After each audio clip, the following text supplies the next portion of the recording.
സാഹചര്യത്തിൽ ഒരു വ്യവസായ മേഖലയെ അല്ലെങ്കിൽ ജനങ്ങൾ ഒരുപാട് ഇഷ്ടപ്പെടുന്ന കുറേ ആളുകളെ അടച്ചാക്ഷേപിക്കുന്ന ഒരു പ്രവണത നല്ലതല്ല. ഇതേപോലുള്ള ഇത് ഒറ്റപ്പെട്ട സംഭവമാണെന്ന് പറഞ്ഞ് ഒഴിഞ്ഞു മാറുന്നത് ശരിയല്ല എന്നാണ് എൻ്റെ പക്ഷം. അത് അന്വേഷണത്തിന്റെ പരിധിയിൽ കൊണ്ടുവന്ന് ഇതിൽ കുറ്റക്കാരെ അവരെ മാതൃകാപരമായി ശിക്ഷിക്കണം എന്നാണ് എൻ്റെ വ്യക്തമായ അഭിപ്രായം. ഇങ്ങനെയുള്ള പുഴുക്കുത്തുകൾ ഉണ്ടെങ്കിൽ അവരെ പുറത്ത് കൊണ്ടുവരേണ്ടത് നമ്മുടെ കൂടെ ഉത്തരവാദിത്വമല്ലേ? ഇപ്പൊ ആരോപണങ്ങൾ ആർക്കെങ്കിലും നേരെ വന്നിട്ടുണ്ടെങ്കിൽ അവര് അഗ്നിശുദ്ധി തെളിയിക്കട്ടെ.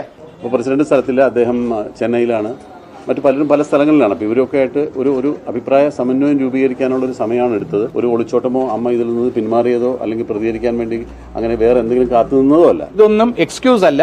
വളരെ പെട്ടെന്ന് തന്നെ പ്രതികരിക്കേണ്ടതായിരുന്നു.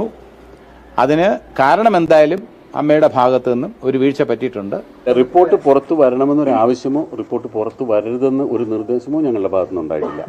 ഞങ്ങൾ അങ്ങനെ രണ്ടും ആവശ്യപ്പെട്ടില്ല. റിപ്പോർട്ട് ഞങ്ങൾക്ക് വായിക്കണമെന്നും പറഞ്ഞിട്ടില്ല, റിപ്പോർട്ട് പുറത്ത്